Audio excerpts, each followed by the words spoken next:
मतलब बिल्कुल सही है। मैं फाज साहब, ज़ाहिर बात है कि आपके हमारी सहाफ़ती जो करियर है उसके अंदर बेनज़ीर भुट्टो साहिबा की कवरेज भी शामिल है।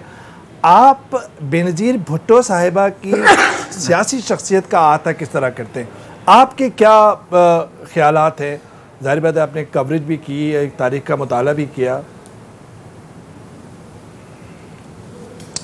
मैं वैसे आपको बताऊं कि जो जो उनकी पर्सनालिटी थी, जो जो उनका पाकिस्तान की सियासत पे इम्प्रिंट है, उस पर तो कोई डिबेट नहीं है।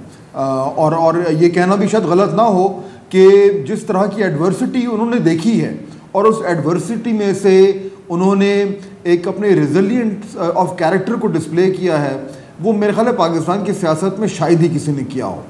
मेरा उनसे ताल्लुक़ रहा जब वो एग्ज़ाइल में थी, और एग्ज़ाइल में उनसे मुझे बहुत ज़्यादा मिलने का मौका मिला, उनके साथ टाइम गुजारने का मौका मिला।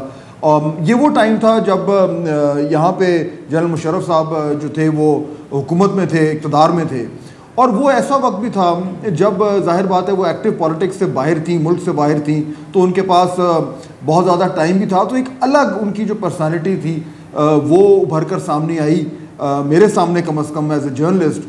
और वाकई में मुझे अंदाज़ा हुआ कि जो उनका जो कैरिज्मा है और उनका जो होल्ड है और उनकी जो रिस्पेक्ट है वो किस वजह से है। उनकी पर्सनालिटी में वाकई में एक बहुत ज़्यादा डेप्थ थी, और मेरा ख्याल है शायद वही डेप्थ है और वो लेगेसी है जो उनको उन हाइट्स तक ले गई जहाँ पे वो पहुंचे। बिल्कुल सही है फाज साहब। इसी जुमले के साथ एक छोटा सा ब्रेक, और इस पे के पाकिस्तान पीपल्स पार्टी की जो सियासत है वो कितनी बदली है जुल्फ़िकार अली भुट्टो साहब और बेनज़ीर भुट्टो साहब के साहिबा के बाद, क्योंकि इस वक्त उनके दामन पे बहुत ही संगीन करप्शन के इल्ज़ामात है। आज जो बैठक हुई, ऐदो पैमा हुए, उसके अंदर भी बहुत ही जाराना अंदाज़ इख्तियार किया जरदारी साहब ने और बिलावल भुट्टो साहब ने।